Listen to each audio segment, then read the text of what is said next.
भागवत का उपदेश नारद जी के मुखारविंद से नहीं सुनते तो भागवत संप्रदाय सिद्ध नहीं होता। हमारे यहाँ महाराज जी आज लोग कहते हैं ना, ये हमारा अपना मौलिक चिंतन है, हमारा अपना निजी चिंतन है, इदम नूतनम नूतनम, ये जो बात है ये नहीं, संप्रदाय होना चाहिए। आपकी इस बात का आधार क्या है? पूरी गुरु परंपरा। यदि गुरु परंपरा से वह सिद्धांत प्रमाणित है तब तो आपकी बात गुरुमुखी साधु साई भाषा में, और नहीं तो मनमुखी। मनमुखी जानते क्या होता है? अब कहाँ का है हमने पढ़ा तो कहीं आज तक है नहीं।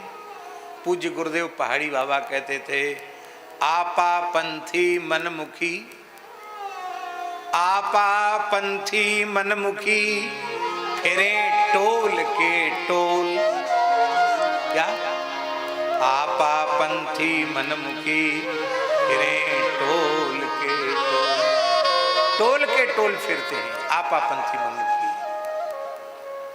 ये आपा पंथी मनमुखी कैसे होते हैं? चलो ये भी सुना देते हैं, सब साधु साई कथा है, वृंदावन में नहीं कहेंगे तो कहाँ कहेंगे। एक भोला भाला था बेचारा। देखिए, इसलिए साधु बनने के बाद कम से कम 12 वर्ष तक गुरु सन्निधि में रहना चाहिए, अथवा गुरु जी जहाँ कहें वहाँ रहना चाहिए, जो साधन बताएं वो करना चाहिए। और आज चेला बने, कल दंड कमंडल उठाया घूमने चले गए।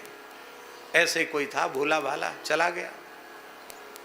बोले इतने दिन हो गए चेला बने, क्या मिला, अनुभूति बताओ। बोले महाराज कुछ नहीं, खाते पीते मस्त रहते हैं, खीर मालपुआ खाते, भेंट दक्षिणा लेते हैं, और क्या अनुभव बताऊं मैं।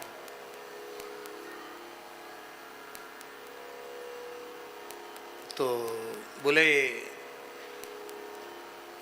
ये जो तुम्हारी अनुभूति नहीं हुई उसका मूल कारण है कान फड़वाना पड़ेगा।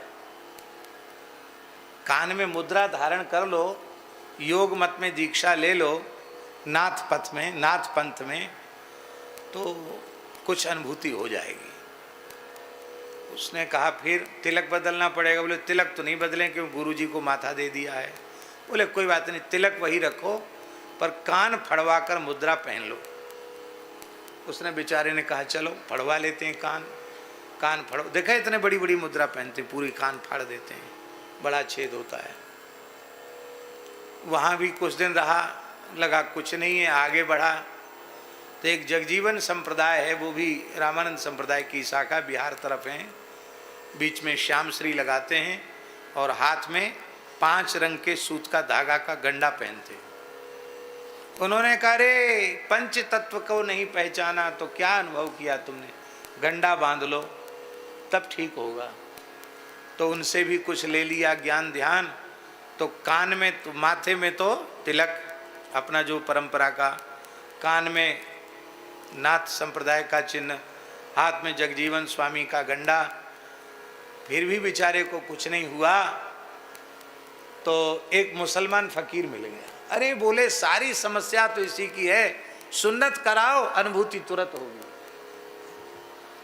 बोले चलो क्या है, कुछ सीखना है तो कुछ ना कुछ तो करना पड़ेगा। कुछ अंग भंग हो जाएगा, कुछ बहुत थोड़ा बहुत कट जाएगा तो कट जाएगा, क्या। तो उसके कहने से सुन्नत भी करा ली, फिर भी कुछ नहीं हुआ। अरे से थोड़ी कुछ होता है, जो कुछ मिलेगा वो गुरु जी की कृपा से मिलेगा। अब गुरु जी ब्रज में ही थे, महाराज जी की सुनाई कथा है, गुरु जी ब्रज में थे और विष्णु स्वामी परंपरा के थे। हाँ, विष्णु स्वामी परंपरा के थे। हमारे यहाँ कलाधारी स्थान विष्णु स्वामी परंपरा का प्राचीन स्थान। गुरु जी ने शिष्य को देखा तो विचित्र वेशभूषा, कान में मुद्रा, हाथ में गंडा, नीचे तहमत जैसी लगी हुई। तो उसने, गुरुजी ने पूछा बेटा ये क्या करके आए हो भेष बिगाड़ के। उसने कहा गुरुजी माथे मथुरा नाथ विराजें, कान में गोरख खटकें, हाथ में है जगजीवन स्वामी। और आगे की बात नहीं बोलते। आजकल सोशल मीडिया का जमाना है, जल्दी आग लगती है।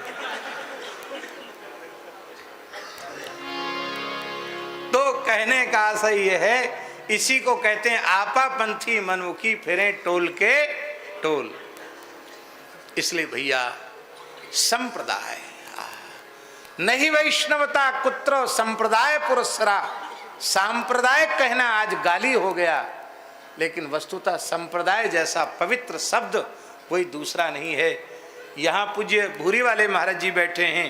ये जो पवित्र ज्ञान मिला है वो अपनी गुरु परंपरा से ही आपको मिला है। यहाँ पूज्य जगत गुरु जी विराजमान हैं, हम लोग बैठे हैं। हम लोगों को जो कुछ भी मिला है वो अपनी संप्रदाय की परंपरा से मिला है। पूज्य सतुआ बाबा जी बैठे हैं, आपको जो कुछ भी प्राप्त हुआ है अपनी पवित्र विष्णु स्वामी परंपरा से, गुरु परंपरा से ही प्राप्त हुआ है। परंपरा से प्राप्त ज्ञान को ही संप्रदाय कहते हैं। नहीं वैष्णवता कुत्र संप्रदाय पुरस्सरा। इसलिए वैष्णवता वही वैष्णवता है जो संप्रदाय पुरस्सर हो। जो संप्रदाय पुरस्सर नहीं है वो वैष्णवता भी वैष्णवता नहीं है, संप्रदाय पुरस्सर होने चाहिए। तो भागवत संप्रदाय की सुरक्षा, गुरु परंपरा, आचार्य परंपरा की सुरक्षा की दृष्टि से व्यास जी ने अभिनय किया और